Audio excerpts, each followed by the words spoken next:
understanding the style of management that makes them work best. And if you identify what that is per individual, then you're able to get the best out of those people.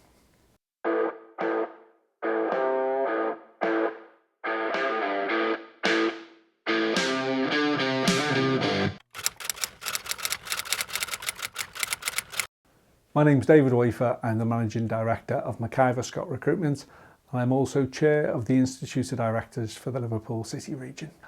We are a boutique recruitment agency that use psychometric assessments on our candidates and clients to ensure that we get a great fit and that candidates can blossom in their careers going forward. I also am the chair of the Institute of Directors in Liverpool.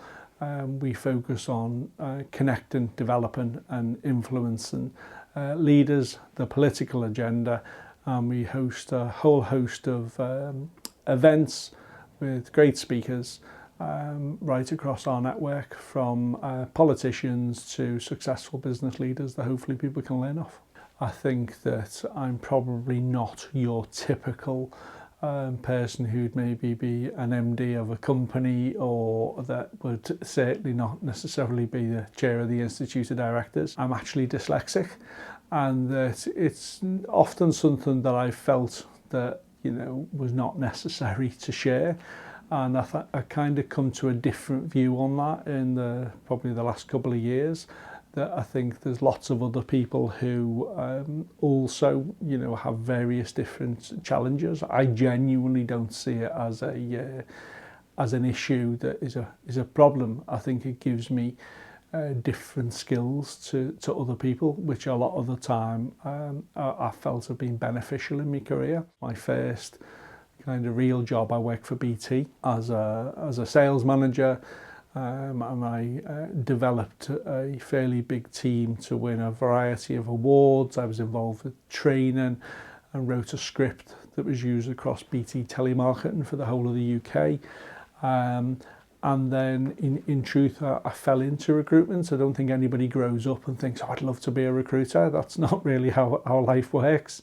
I was told by a lady who worked for Kelly Services that would I consider a career in recruitment, and I still blame her to this day. So 20 years later, I'm still doing it. In truth, I've always done it slightly in my own way, and I think that certainly early in my career, I would be described as being a bit of a maverick. I worked for the world's largest recruitment company for 13 years.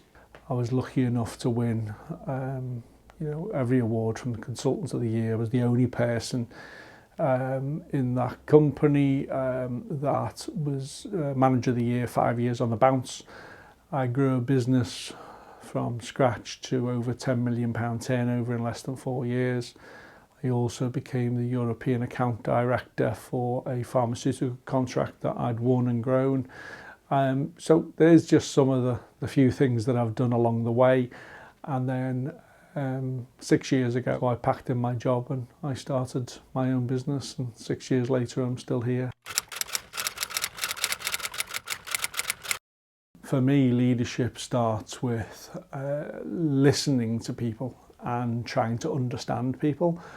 I can remember when I managed a team of managers, and one of the first things I asked them was if they could talk me through what motivates their people. And much to their surprise, but pretty much every one of them wasn't able to do that with any depth. They made the usual presumptions of, oh, well, they're motivated by money, that that's what they want to achieve in terms of being able to earn more money in their career, when in actual fact, people are motivated by a whole variety of factors. And whilst, of course, we all go to work to be able to pay our bills and hopefully maybe have a nice holiday or two, that I think what is crucial is that we feel as if we can develop and we can work in a culture that fits with our own values. And, if you are able to focus on providing a level of leadership that makes people feel safe, first of all, and the phrase psychological safety is often talked about, but that enables people to do their best work. So for me, I think that's a key part of it. And two others that I would add to that is that I'd say that if you can help people work in an environment where they realise that they have the autonomy to make decisions, that would be another crucial factor. And the third one would be ensuring that there's a sense of urgency in terms of getting things done. And I think if there's a sense of urgency and a purpose in making things happen, then that not only helps you in your leadership, but it also helps the people and the organisation achieve its primary goals. And that, regardless of what the industry is, the three common factors that nearly every industry shares is that people want to, be able to focus on the productivity, the efficiency, and ultimately the profitability. And I think if you get that level of leadership right, then those will come in turn.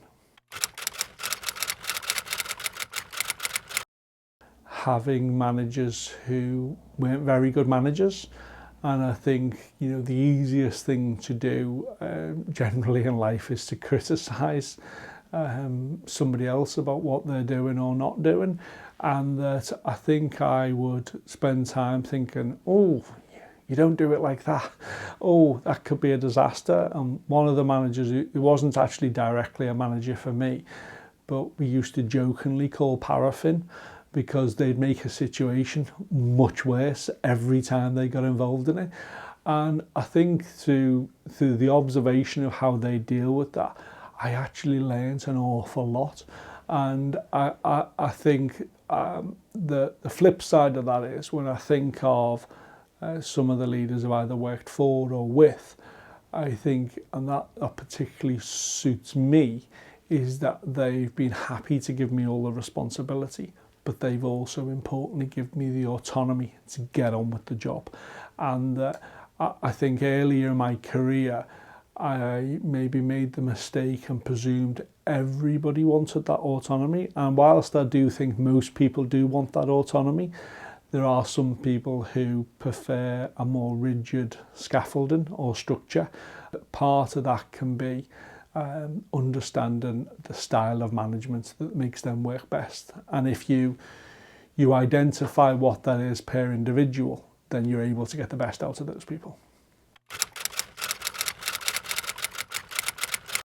I presumed that everybody wanted to be managed in the same way as I did. I was very keen when people come in that they understood what they needed to do. I talked to them about how they needed to get there, but then I'd say to them, okay, crack on, and that was how I enjoyed working. But then I realised over a period of time, when maybe people weren't hitting the ground running as quickly as maybe they could or should have done, that didn't suit them. I think if you understand what people need, then you can give it to them, and then as a result that will help you and the business achieve greater success. Setting the standards is key, and leading by example in terms of showing people you can do that and how you treat people. I know there's a kind of pictorial quote / photo of Barack Obama shaking hands with one of the janitors or caretakers in the White House, and the statement above it is, it's about how you treat people regardless of what the level of job is. And I think that really does apply, that you don't treat candidates as if they're a disposable commodity. Remember that this industry is people focused, and that if you understand what people want and need, then you'll get an awful lot better at doing the job. Learn, first of all, about the people in the teams and businesses, And the only way you can do that is by asking questions, and that realizing that what motivates one person can be the complete opposite of what motivates their colleague sitting next to them. And then looking across your teams about the type of characters that you have and how you can get them to work together well, and how you can, you know, avoid conflict, but also help to build a team. I'd say if you do just that, then that will lead to greater success. And if you think of, you know, if I draw in a football analogy, if you look at Liverpool's success in recent years, the net spend of Liverpool has been considerably less than some of the other bigger teams with far bigger budgets.